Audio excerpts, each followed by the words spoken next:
দোয়া কবুল হচ্ছে না, হতাশ হবেন না, নিরাশ হবেন না। আল্লাহ তাআলা বলছেন, লা তাকনাতু মির রহমাতিল্লাহ, তোমরা আমার রহমত থেকে নিরাশ হবে না, হতাশ হবে না।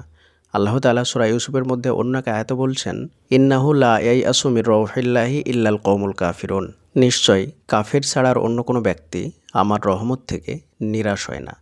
তাই আপনি মুসলিম, আপনি মুমিন, আপনি কখনোই আল্লাহর রহমত থেকে নিরাশ হবেন না। যারা কাফের তারা অল্পতেই ভেঙে পড়ে, তারা অল্পতেই ভয় পেয়ে যায়, তারা অল্পতেই নিরাশ হয়ে যায়, হতাশ হয়ে পড়ে।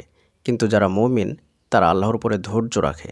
দোয়া কবুলের জন্য কখনোই তাড়াহুড়া করবেন না, দোয়া কবুলের জন্যে কখনোই হতাশ হয়ে পড়বেন না। কারণ রাসূলুল্লাহ সাল্লাল্লাহু আলাইহি ওয়াসাল্লাম বলছেন, তাড়াহুড়া করলে দোয়া কবুল হয় না। আর আল্লাহ তাআলা বলছেন যে আমি সবসময় ধৈর্যশীলদের সঙ্গেই থাকি। তাই আপনি যদি আল্লাহর উপরে ধৈর্য রাখেন, ভরসা রাখেন, তাহলে আল্লাহ তাআলা আপনার সঙ্গেই থাকবেন।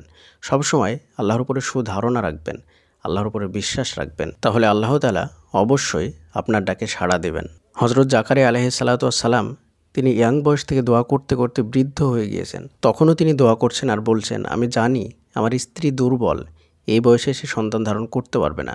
আমি বৃদ্ধ হয়ে গেছি, আমার চুলগুলো পেকে গিয়েছে, আমার হাড্ডিগুলো দুর্বল হয়ে গিয়েছে, এই বয়সে সন্তান জন্ম দেওয়া সম্ভব নয়। তারপর আমি জানি আপনাকে ডেকে আমি কখনো নিরাশ হইনি, আপনি আমাকে অবশ্যই দিবেন। এই যে ভরসা, আমরা হয়তো ভাবি তিনি শুধুমাত্র বৃদ্ধ বয়সে এসে দোয়া করেছেন। জি না, এটা আমাদের ভুল ধারণা। তিনি সেই ইয়াং বয়স থেকে দোয়া করে আসছেন বাচ্চার জন্যে। দোয়া করতে করতে বৃদ্ধ হয়ে গিয়েছেন, তখনও তিনি দোয়া করা ছাড়েননি, আল্লাহর উপর থেকে ভরসা হারাননি, আস্থা হারাননি, আল্লাহর উপর থেকে সুধারণা হারাননি। আল্লাহর উপর একনিষ্ঠ হয়ে বিশ্বাস করেই তিনি আরও দৃঢ়ভাবে দোয়া করছেন যে আমি জানি এই বয়সেও তুমি দিতে পারবা, অতএব আমাকে এই বয়সে তুমি দাও, তুমি আমাকে নিরাশ করো না, হতাশ করো না। তাহলে চিন্তা করুন, যে ব্যক্তি নবী, সেই ব্যক্তি দোয়া করতে করতে বৃদ্ধ হয়ে যাচ্ছেন, তারপরে এসে বৃদ্ধ বয়সে তার দোয়া কবুল হচ্ছে দীর্ঘ সময় পার হওয়ার পরে। তাহলে আপনি আমি কেন হতাশ হয়ে পড়ছি, আপনি আমি কেন নিরাশ হয়ে পড়ছি?